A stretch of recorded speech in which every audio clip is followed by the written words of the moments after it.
lagi coba untuk lepasin sosok kera yang ada di tempat ini. Cuma perasaan aku gak enak banget, Ruth. Gak tau kenapa. Semua. Kamu itu kena percikan dari energinya yang kebetulan bentrokan dengan energi kamu. Jadi gini, Tasya, Yudi. Sosok ini kenapa melukai kamu? Dia menganggap kamu itu tumbal selanjutnya. Iya, apalagi energi kamu juga cocok dengan ciri-ciri yang memang bisa ditumbalkan. Dan saya tanya ke sosok yang tadi, sosok itu. Apakah kamu ada hubungannya sama wanita yang tadi kita temui? Dia jawab, iya. Dia adalah tumbal saya. Yang dimana tumbal wanita itu adalah dikorbankan sama suaminya untuk menjadikan hal kekayaan. Tapi aku aman gak sih? Aman. Aman, kamu saya jaga, tenang aja. Dan Tasya. dia bilang, saya sebetulnya ingin lepas, tidak mau di bangunan ini lagi.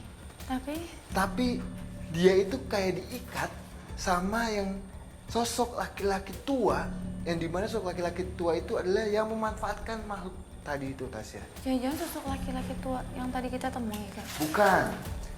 Dia bilang bukan yang tadi. Bukan yang tadi. Tapi dia ada di sana katanya. Dan dia bilang, ayo bantu lepaskan saya, bantu lepaskan saya.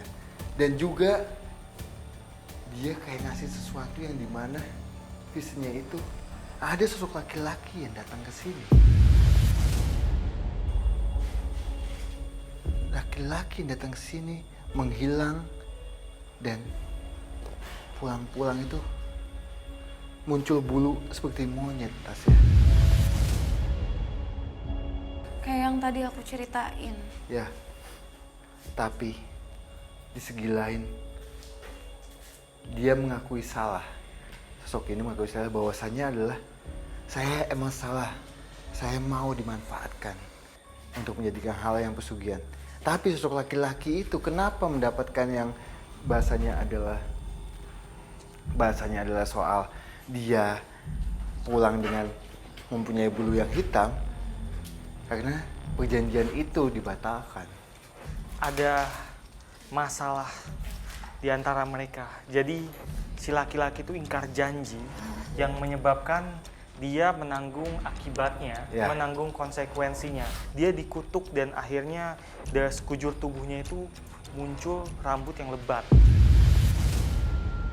Terus warga sekitar juga udah nyari, nggak ketemu juga, tapi dalam waktu seminggu itu dia pulang sendiri, tapi dalam keadaan kayak orang linglung, kok masih orang linglung, terus ininya berubah kayak ada bulu-bulunya gitu. Jadi bukan ini sosok terkuat, tapi ada, ada suara. Kak, hati-hati, Kak. Feeling aku nggak enak, sumpah. Aku ngerasa nggak enak banget di sini. Aduh, kenapa Tapi nih? tadi makhluk tadi sih bilangnya menuju ke sana. Sebelah sana, kita coba. Yang sosok yang mengutus dia. Kak, pelan-pelan aja, Kak. Hei! Kenapa, Kak? Oh, kamu. Kamu ternyata. Hah? Hah? Nah, tunggu kamu ya, tunggu. Ini daun tiba-tiba goyang-goyang persis di atas Kak Den. Ini aneh banget, yang lain gak goyang, tapi persis di atas Kak Den, daunnya Budi, goyang. tolong jaga tas ya. Kak Den Saya lagi. minta netizen. Tim boleh matiin lampu.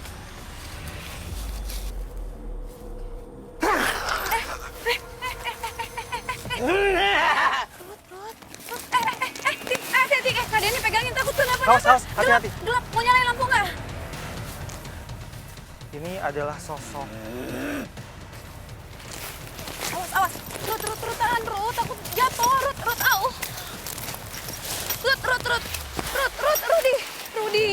Rudi.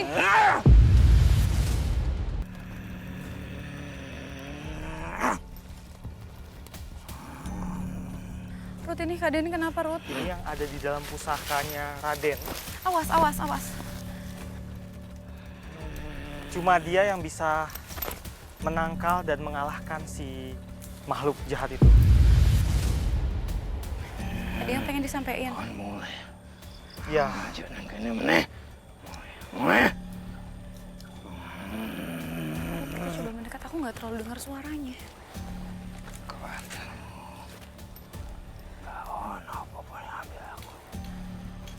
jangan terlalu dekat Tasya. Jadi ini adalah gertakan dari yang di dalam tubuh Den terhadap si makhluk yang Mulai. Kaden. Mbah, Tahan, tapi Mbah. kenapa?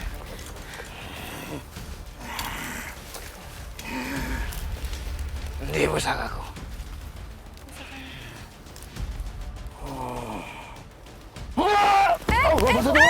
Oh, maksudnya Muhammad.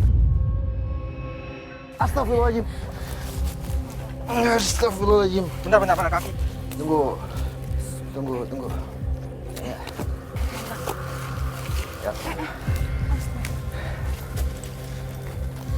Ke tempat yang lebih. Boleh diceritain tadi kenapa, Kak? Ya. Jadi di batu itu, Tasya. Di batu ini. Tadi Kaden sempat berdiri persis di depan batu itu. Ya, Kenapa? di batu itu ada sosok kakek tua. Beda dengan sosok kakek yang tadi kita temui. Sosok kakek yang kita temui di awal itu dengan menggunakan pangsi putih semua dan memakai udeng-udeng putih. Tapi dia positif. Sedangkan sosok ini bisa saya bilang salah satu jelmaan yang mengutus sosok monyet yang kita temui yang dimana melakukan hal pesugihan. Karena tadi pada saat kita komunikasi dengan sosok menyerupai monyet atau kera itu, dia bilang sosok orang tua, tapi Kaden bilang juga bukan sosok yang kita temui sebelum. Berarti sosok ini yang dimaksud. Ya. Tapi saat ini sudah tidak ada sosoknya. Jadi dia tadi kayak mengancam kita, Yudi. Makanya aku minta kamu untuk jagain Tasya. Dia kayak memegang sesuatu yang dimana sesuatunya itu adalah bentuknya pusaka juga. Dan pusaka saya yang saya pegang, saya coba untuk ajak komunikasi untuk melawan dia.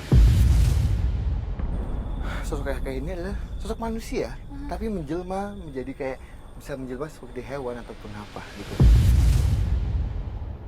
Dia mempunyai keilmuan yang sangat kuat sekali dan wilayahnya itu emang masih di dekat-dekat sini. Pada saat kakak berkomunikasi tadi ada yang disampaikan mungkin oleh sosok. Dia bilang pada saat saya datang sini dia kayak memberikan sesuatu. Jangan macam-macam dengan saya.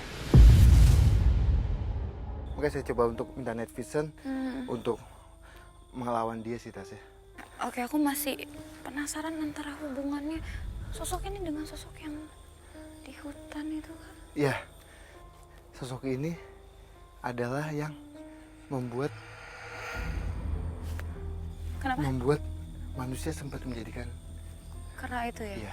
Yang tiba-tiba pada saat manusia itu kembali lagi pulang, justru tubuhnya dipenuhi ya, dengan bulu. betul banget. Tapi mungkin bisa digambarkan saat itu kejadian seperti apa yang dilakukan oleh orang itu sehingga dia tiba-tiba. Mungkin Rudy coba bisa bantu jelaskan juga.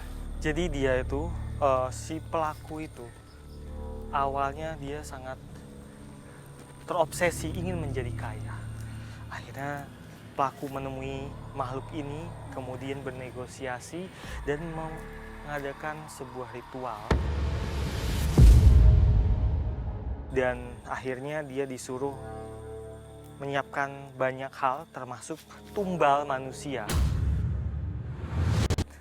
Dan kemudian karena dia di kemudian hari nggak bisa menyiapkan tumbal lagi atau apapun itu yang berhubungan dengan pesugihan tersebut, dia dapat konsekuensi, yaitu dia dikutuk, tubuhnya itu jadi berbulu, berambut seperti kera,